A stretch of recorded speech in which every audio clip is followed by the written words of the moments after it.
Hello, good morning. It's a beautiful morning. Yeah, today's beautiful. I particularly love the weather. Okay, today I want to talk about how to raise our children to be confident.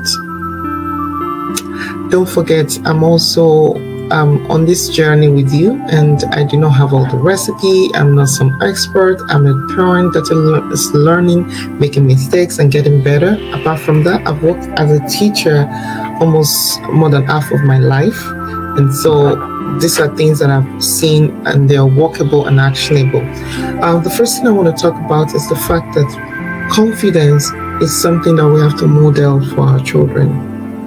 I'm just naturally confident because of the kind of parents that I have.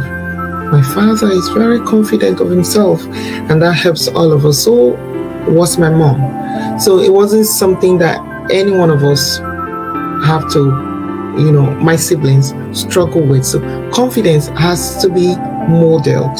We've got to be confident. We've got to be able to speak out for ourselves and let the children see us being courageous, trying things. Speaking of confidence and courage, I have to let you in on a secret.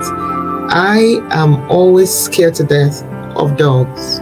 Yes, I know it's weird, and I've got to challenge myself. I think 2 years ago was the very first time I carried a dog, and I passed this phobia to my son. I know.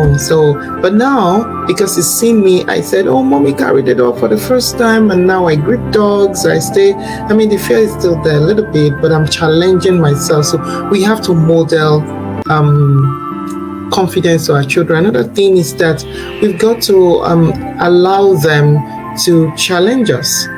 If we want them to be children that are confident, we cannot shut them up every time they try to speak to us, every time they challenge us, every time they question us, right? It's not the same as allowing our children to be rude and not understanding communication skills with us or to trample on us. But we've got to allow them to own their voice. If we want them to be courageous, we can't always tell them, keep quiet, shut up, and all of that, My son asks me why all the time. It's not all the time you have to tell your child because I said so. They want to know why. Why should they do what you're asking them to do? And I don't think it's all the time that children questioning us. It's wrong.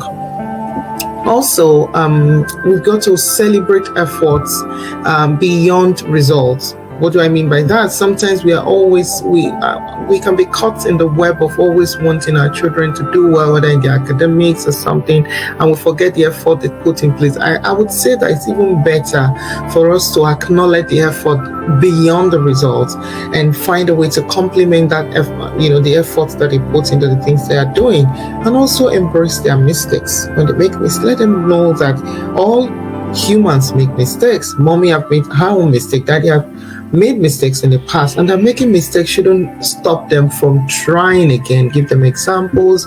I would say to buy them books and help them build the habit of reading, because through that they can see the world through their own lenses. They can sift through, that's another thing I would suggest. And on a final note, of course, the God factor is there.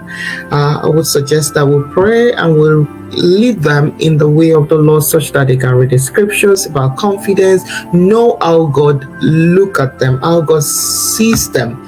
It's very important for their self-esteem. I always say that when people talk about complex and all of that and this self-esteem, the healthiest self-esteem for me is people seeing themselves the way God sees them. That way you're not overrating yourself. You just see yourself as God sees you, and you're not underrating yourself as well. You're not seeing yourself as above other people. You see all men as being equal, and you can see God. You can see people as God sees them. That will be all for me today.